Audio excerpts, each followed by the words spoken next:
ان باتوں کا اس نشست سے کوئی تعلق تھا نہیں، لیکن آج یہاں جب میں درود شریف پڑھ رہا تھا تو اسے ذہن میں آیا کہ یہ حکایت بڑی مزے کی ہے مولانا روم کی، تو آپ کے بھی گوش گزار کر دوں۔ اس سے ہرگز یہ مراد نہ لیجیے گا کہ میں آپ کو کچھ سکھانا چاہ رہا تھا، میرا ایسا قطعاً کوئی ارادہ نہیں کہ آپ کو کچھ سکھا دیا جائے، تو یہ تو حکایت اچھی یاد آئی آپ کو سنا دی۔ کسی صاحب نے ایک سوال پوچھا ہے، شام سے کیا مراد ہے، کس وقت سے لے کر کس وقت تک ہوتی ہے؟ مسلمانوں کے یہاں شام مغرب سے تھوڑا پہلے شروع ہوتی ہے اور اندھیرا مکمل اندھیرا چھا جانے تک شام کا وقت رہتا ہے۔ یہ غالباً ان سے کسی نے کہا ہوگا کہ شام کے وقت یہ پڑھ لیجیے۔ جب کوئی یہ کہتا ہے کہ شام کو یہ پڑھ لیجیے تو مراد نماز مغرب کے بعد کا وقت ہوتا ہے، لیکن انگریز کی شام تو سوتے وقت تک رہتی ہے، وہ سورج غروب ہونے سے لے کے سوتے وقت تک گڈ ایوننگ ہی کہتا ہے، اور گڈ نائٹ صرف اس وقت کہے گا جب کسی سے رخصت ہو رہا ہوگا یا اپنے بیڈ پر جا رہا ہوگا۔ ایک اور کسی صاحب نے سوال کیا ہے کہ جس دن کوئی وظیفہ کسی وجہ سے چھوٹ جائے تو کیا اس کو ادا کرنے کا کوئی طریقہ ہے؟ وظائف کے سلسلے میں، تسبیحات کے اور ذکر اذکار کے سلسلے میں بہت تفصیل سے یہاں گفتگو ہوئی تھی، اور اس وقت یہ میکنزم بھی میں نے عرض کرنے کی کوشش کی تھی کہ جب ناغہ ہو جائے تو ہوتا کیا ہے، اور ریگولرلی ہم پڑھ رہے ہیں تو اس سے کیا اثرات مرتب ہوتے ہیں۔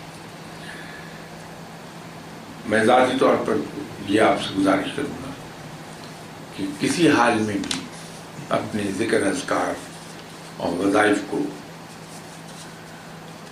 چھوڑیے نہیں، ماسوائے قدرت کی طرف سے کوئی مجبوری ہو جائے۔ بعض اوقات ہوتا یہ ہے کہ ایسی سچویشن میں ہم ہوتے ہیں کہ ہم پڑھ نہیں پاتے، تو پھر اس میں ناغہ نہ کیا جائے، جو ہی فرصت ملے اس وقت پڑھ لیا جائے، وہ بہتر ہے۔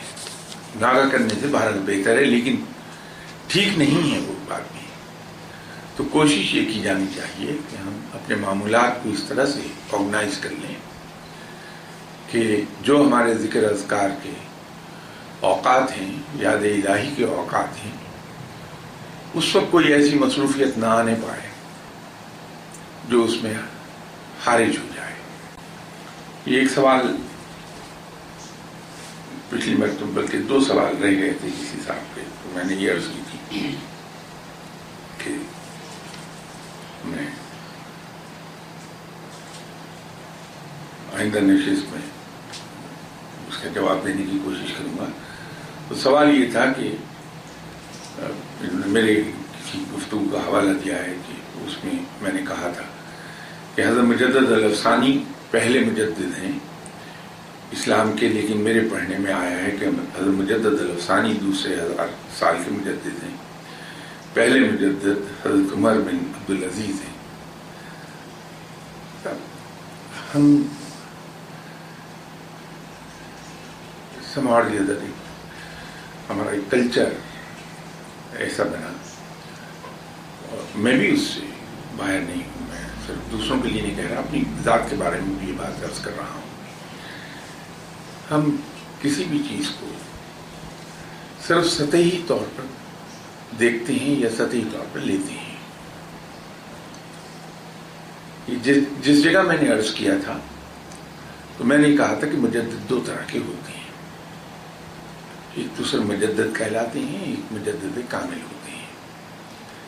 جو عام مجدد ہے وہ دنیا میں آتے ہیں at the turn of each century, اور جو مجدد کامل ہے وہ آتے ہیں at the turn of each millennium. حضرت عمر بن عبدالعزیز وہ مجدد تھے جو 100 سال کے مکمل ہونے پر ظاہر ہوتی ہیں.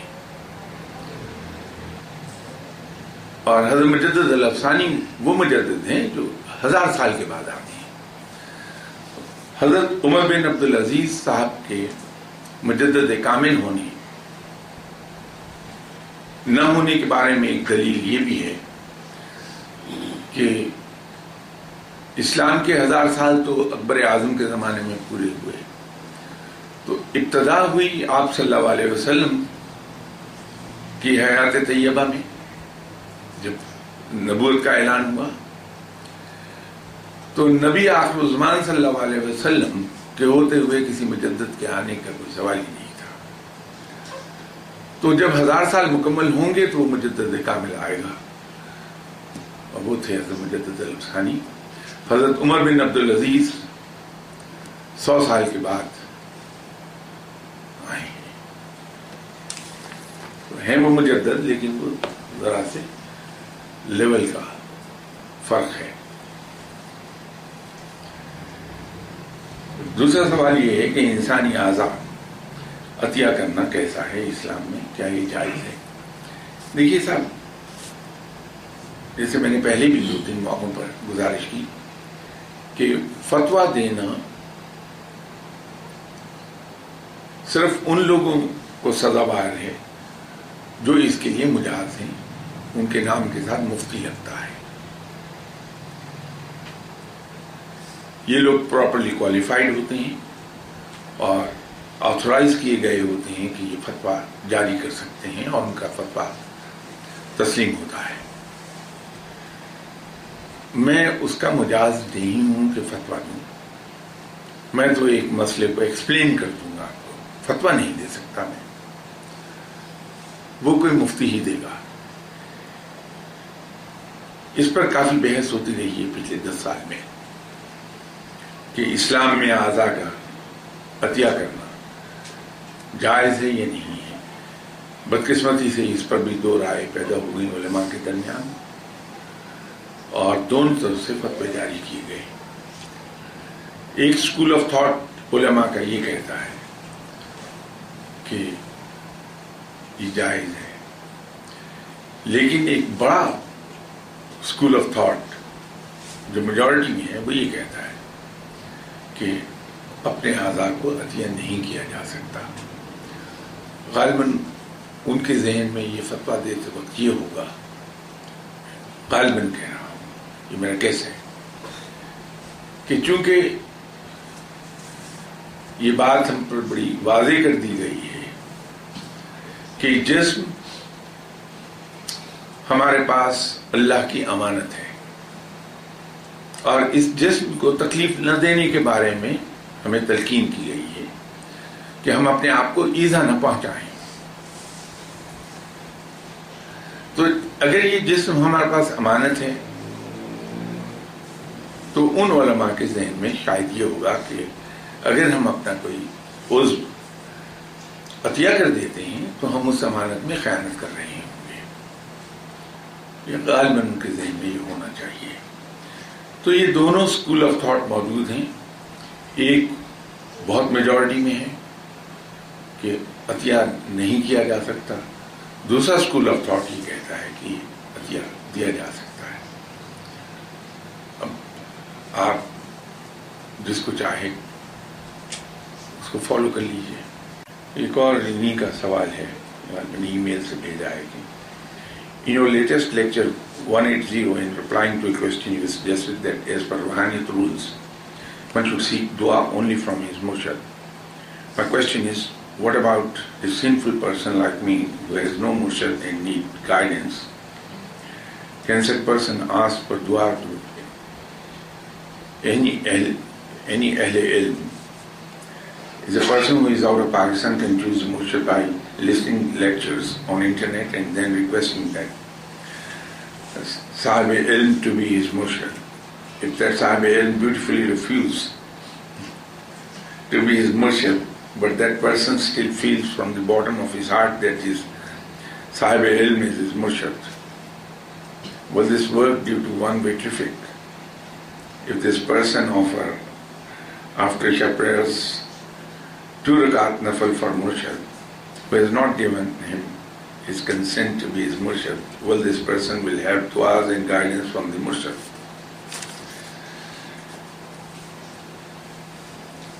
اس سلسلے میں پہلے بھی میں نے گزارش کی. یہ بالکل ایسا ہے کہ اگر گورنمنٹ آف پاکستان کسی سے یہ کہے کہ آپ ہماری ملازمت میں آئے بغیر اتنی تنخواہ ہم سے لے سکتے ہیں اور یہ فیسلٹیز ہم سے لے سکتے ہیں اور یہ آپ کو تاعمر اویلیبل ہوں گی، لیکن وہ آدمی اس پر مصر ہو کہ صاحب میں ملازمت ضرور کروں گا، اس غلامی میں ضرور جاؤں گا،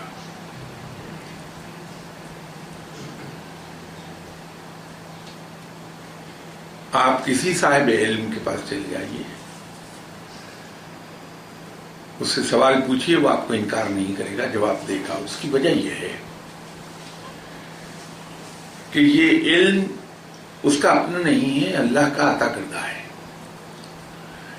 کوئی بھی اللہ کا بندہ اس کے پاس آتا ہے اور آ کر اس سے کوئی سوال کرتا ہے، کوئی نقطہ اس سے معلوم کرنا چاہتا ہے، تو وہ اگر انکار کر دے یا اگر کوئی دعا کے لیے کہہ دے تو وہ انکار کر دے، تو وہ صاحب علم اللہ کے یہاں کنجوس کہلائے گا، بخیل کہلائے گا، اور بخیل پر اللہ نے لعنت بھیجی ہے. تو کوئی صاحب علم یہ رسک نہیں لیتا کہ وہ رب کے نزدیک بخیل کہلائے. آپ کسی صاحب علم سے گائیڈنس کے لیے ریکویسٹ کر دیجئے، وہ آپ کو گائیڈنس پرووائڈ کر دے گا. لیکن اگر کوئی شخص، وہ جو رول جس کا حوالہ دیا ہے انہوں نے میرے لیکچر 180 سے، وہ اپلیکیبل ہے صرف ان لوگوں پر جو کسی کو مرشد مان چکے ہیں اور ان مرشد نے انہیں اپنا شاگرد تسلیم کر لیا ہے.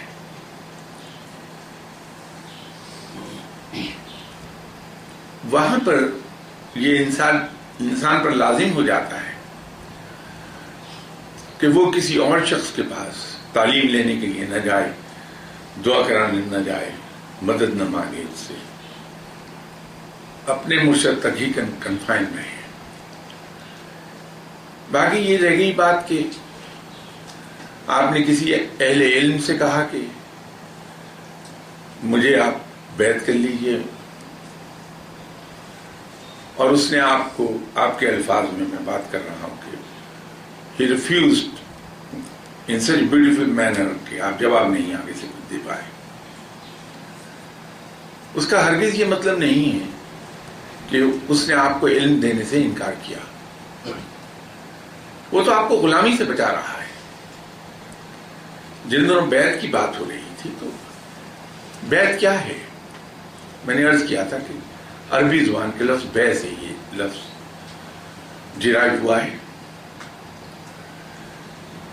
اس کا مطلب ہے اپنے آپ کو کسی کے ہاتھ فروخت کر دینا. جو غلامی کی شکل ہے. غلام بھی تو فروخت ہوتے تھے کسی کے ہاتھ. تو جب کسی کا انسان غلام ہو گیا تو وہ اپنے بہت سے حقوق کھو بیٹھا، اپنا حق رائے وہ کھو بیٹھا،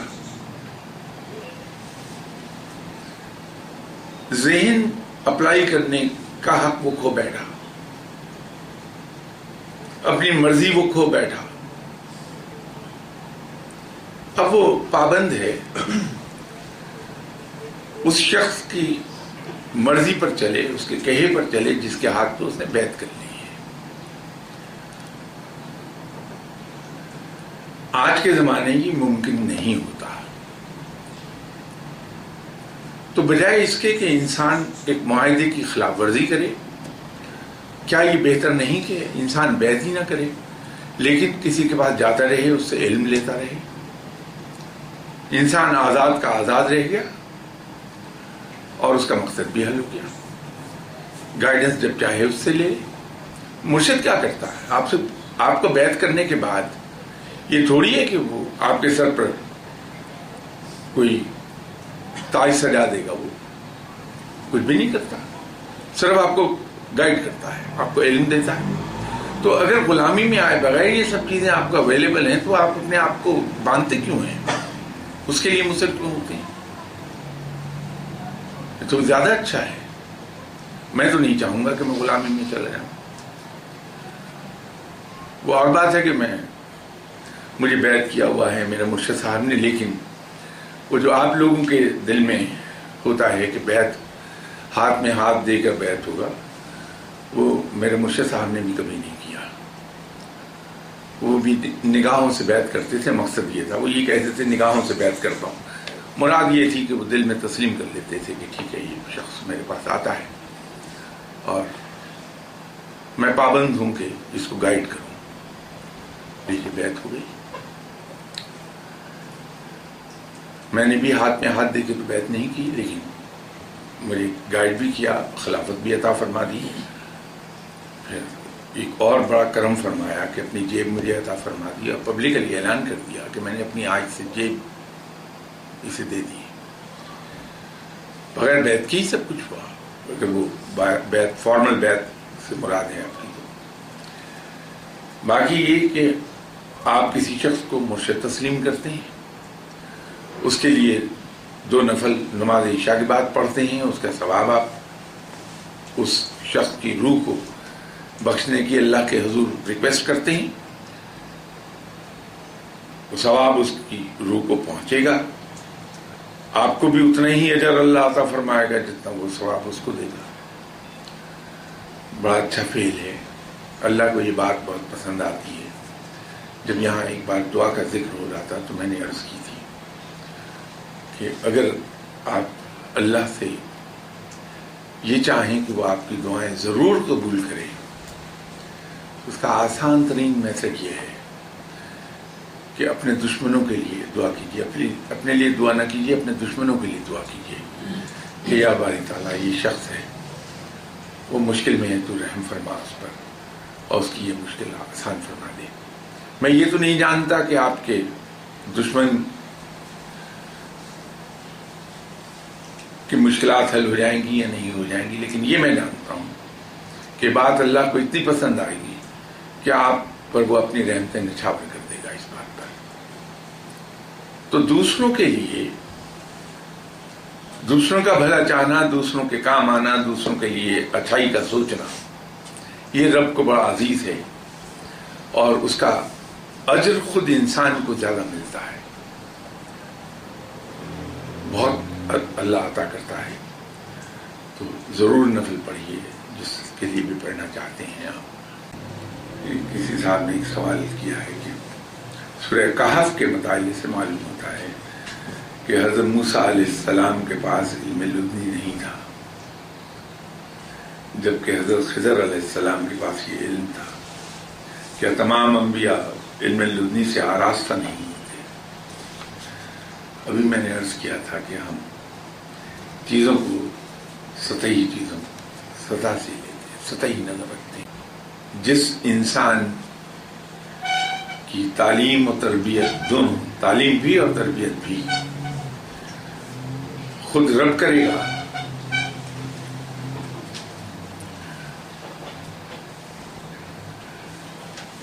کیا اس کے پاس علم نہیں ہوگا؟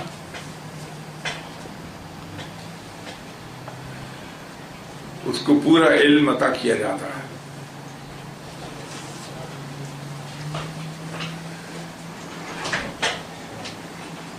ہر پیغمبر کے پاس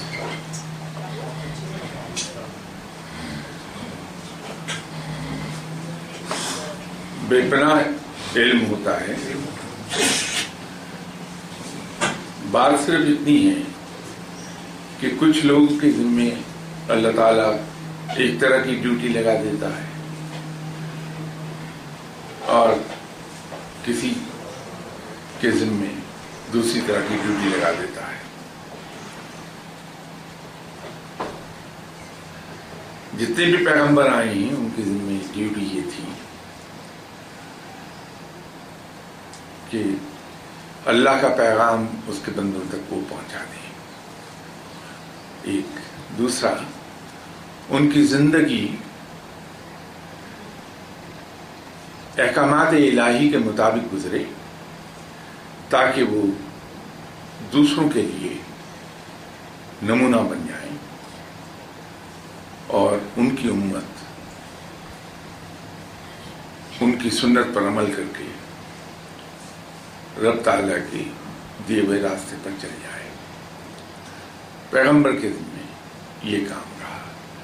حضرت خضر علیہ السلام کے ذمے اور طرح کے کام ہیں. وہ اللہ کے احکامات کی تعمیل کرتے ہیں. وقتاً فوقتاً جو ان کو احکامات دیے جاتے ہیں وہ اسے کیری آؤٹ کرتے ہیں.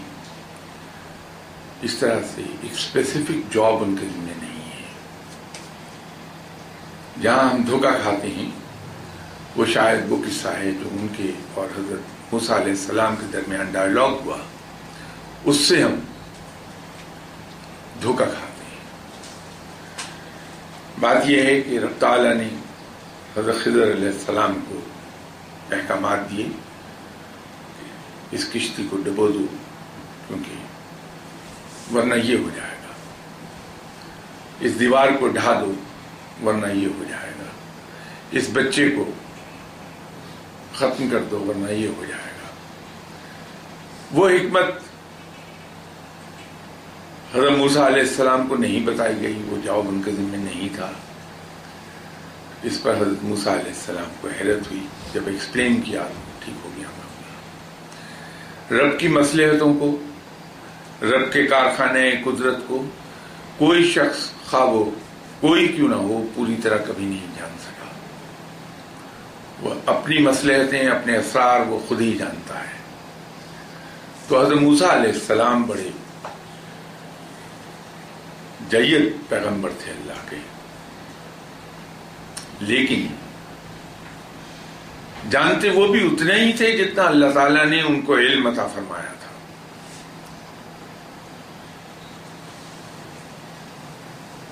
حضرت خضر علیہ السلام سے اگر ان چیزوں سے ہٹ کے کوئی سوال کر لیا جاتا وہ جواب نہیں دے سکتے تھے، اس لیے کہ ان کے علم میں نہیں ہوتی کوئی چیز. وہ بھی اتنا ہی علم رکھتے ہیں جتنا اللہ تعالیٰ انہیں عطا کر دیتا ہے.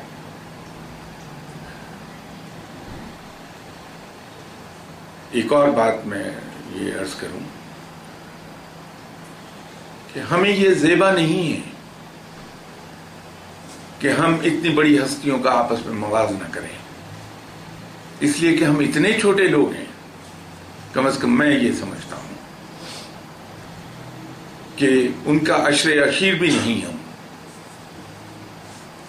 کسی بھی شخص کے علم کی ایکسٹینٹ کا اندازہ صرف اس وقت کیا جا سکتا ہے جب ہمارے پاس ان سے زیادہ علم ہو.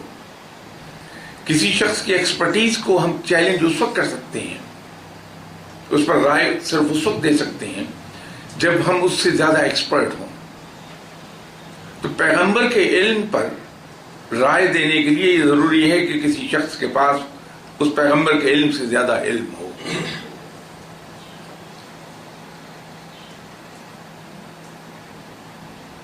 یہ بالکل ایسا ہے کہ آج اگر جنگ ہو جائے، یہ میں نے 71 کی لڑائی میں دیکھا ہے معاملہ، تو ایک آدمی جو تعلیم پرائمری اسکول کی بھی حاصل نہیں کر سکا، سڑک کے کنارے کھڑا ہوا گنڈیریاں بیچ رہا ہے،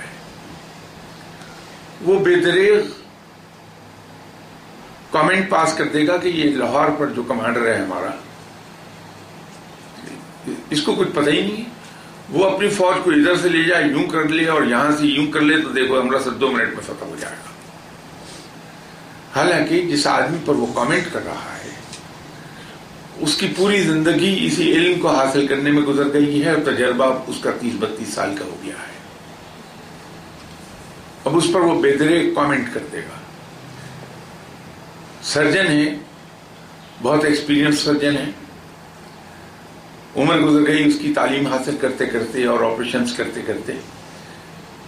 ہم جنہیں سرجری کے الفابیٹس نہیں آتے، ہم بڑا بے دھڑک اس سرجن کی ایکسپرٹیز پر کامنٹ کر دیں گے کہ اس کو پتہ ہی نہیں سرجری ہوتی کیا ہے.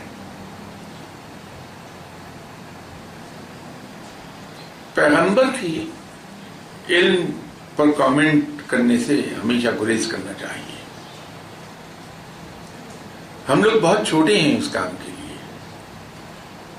ہاں اگر کسی شخص کو پر اللہ ایسی رحمتیں نازل فرما دے کہ اس کے پاس پیغمبر سے زیادہ علم آ جائے جو کہ نہیں آئے گا کبھی, تو پھر وہ کامنٹ کرنے کا حق رکھتا ہے.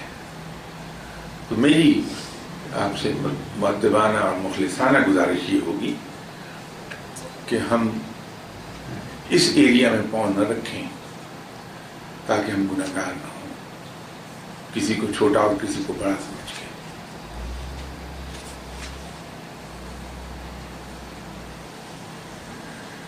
دوسرا انہوں نے سوال یہ کیا کہ کیا علم لدنی تمام اولیاء اللہ کو عطا ہوتا ہے. اس سلسلے میں ایک عرض کر دوں کہ علم لدنی ہے کیا. اسرار الہی سے واقفیت کا نام علم لدنی ہے. رب تعالیٰ بھی جیسے میں نے عرض کیا کہ کوئی شخص اللہ کے تمام اسرار سے واقف نہیں ہو سکتا, صرف اتنا ہی واقف ہو سکتا ہے جتنا رب تعالیٰ چاہے. جتنے رب کی رحمت ہو اس پر, رب تعالیٰ اس سے خوش ہو, اس کو انعام عطا فرمائے کہ تم اتنے حصے کو دیکھ لو, تو اس سے واقف ہو جائے گا وہ. تو یہ علم لدنی اصل میں علم ہے اسرار الہی کا. ہر ولی اللہ بنتا کیسے ہے؟ وہ شخص جس سے رب راضی ہو جائے, خوش ہو جائے, اسے اپنا دوست بنا لے, وہ ولی اللہ ہے. تو رب جس سے راضی ہوتا ہے اسے دین کی سمجھ عطا فرما دیتا ہے, اور جسے دین کی سمجھ عطا فرماتا ہے اسے علم عطا فرما دیتا ہے, اور جسے علم عطا فرماتا ہے اسے عقل و دانش عطا فرما دیتا ہے. تو علم کے ایکسٹینٹ میں فرق ہے, کس ڈگری کا علم ہے, کس درجے کا ہے, کس حد تک کا ہے علم, یہ تو فرق ہے. لیکن تھوڑا سا بھی جسے علم ملا اسے علم لدنی تو حاصل ہو گیا. اور وہ ایسا علم ہے جو محیط ہے ہمارے تمام دنیاوی علوم پر. جب وہ علم حاصل ہوتا ہے تو کورسپونڈنگ ڈگری کا علم دنیاوی بھی آ جاتا ہے اس کو, لیکن ہوتا وہ corresponding to the amount of علم لدنی which has been awarded to that man. وہ ڈگری کا فرق ہے اس میں. یہ تیسرا سوال بھی اسی طرح کا ہے کہ دیکھا گیا ہے کہ اعلیٰ ظرف صاحب علم و عرفان اپنے پاس آنے والوں کو یکمشت بڑی مقدار میں علم عطا کر دیتے ہیں, جس سے وہ 2-2.5 سال کی مدت میں صاحبان کشف و کرامت بن جاتے ہیں, لیکن تربیت کی کمی کی وجہ سے وہ یہ علم ضائع کر بیٹھتے ہیں. ازراہ کرم رہنمائی فرمائیے کہ علم کی ضیاع سے کیسے بچا جا سکتا ہے. گزرتے وقت کے ساتھ اس علم اور اللہ کے قرب میں مزید اضافہ کن کو ممکن ہے. بات یہ ہے کہ یہ ظرف کی بات نہیں ہے, کیونکہ علم لدنی علوم الہیہ ملتے ہی اس آدمی کو ہے جس کا ظرف رب تعالی بہت بڑا کر دیتا ہے. ظرف کے ایک خاص معیار سے کم سطح پر رہے آدمی کو اسے یہ علم عطا نہیں ہوگا, کیونکہ اس کے اندر جو کچھ انسان دیکھتا ہے اسے ایبزارب کرنا پڑتا ہے اپنے اندر, اپنے ہی اندر غرق کر دیتا ہے چیزوں کو انسان. وہ ظرف کی بات نہیں ہے, وہ مزاج کی بات ہے. جتنے صاحبان علم ہیں ان کے مزاج مختلف ہیں. کچھ لوگ ہیں جو اتنے دھیمے اور اتنے مائل اور اتنے نرم مزاج ہوتے ہیں کہ مخلوق کا مجمع لگائے رکھتے ہیں, اپنے مخلوق بیٹھی رہتی ہے, نہیں گھبراتے وہ. کچھ صاحبان ایسے ہیں جو صرف سلیکٹڈ لوگوں کو اپنے پاس آنے دیتے ہیں جن کو وہ چاہتے ہیں کہ آ جائیں میرے پاس. کچھ لوگ ہیں لوگوں کا بار بار آنا پسند نہیں کرتے. وہ یہ چاہتے ہیں کہ میرے پاس آدمی صرف اسی وقت آئے جب اسے ضرورت ہو, مجھ سے رابطہ نہ رکھے کوئی. کچھ صاحبان بالکل ہی نہیں قریب آنے دیتے اپنے. ان کا مزاج جو زندگی میں ہوتا ہے وہی کیفیت ان کے مزاج پر دکھائی دے گی آپ کو. یہ لوگ جو یہ چاہتے ہیں کہ کوئی آدمی میرے پاس بار بار نہ آئے, یہ وہ لوگ ہیں کہ وہ یہ چاہتے ہیں کہ یہ بندہ آیا میں اس کی توقع سے زیادہ اس کو دے دوں اور یہ ایک بار فارغ ہو کے چلا جائے, دوبارہ نہ آئے میرے پاس یہ شخص. وہ دے دیتی ہیں. اور یہ درست ہے کہ علم سے زیادہ ضروری چیز تربیت ہے. جب تک کہ کسی شخص کی تربیت نہیں ہو پائے گی وہ علم کو سنبھال نہیں سکتا, ضائع کر دے گا.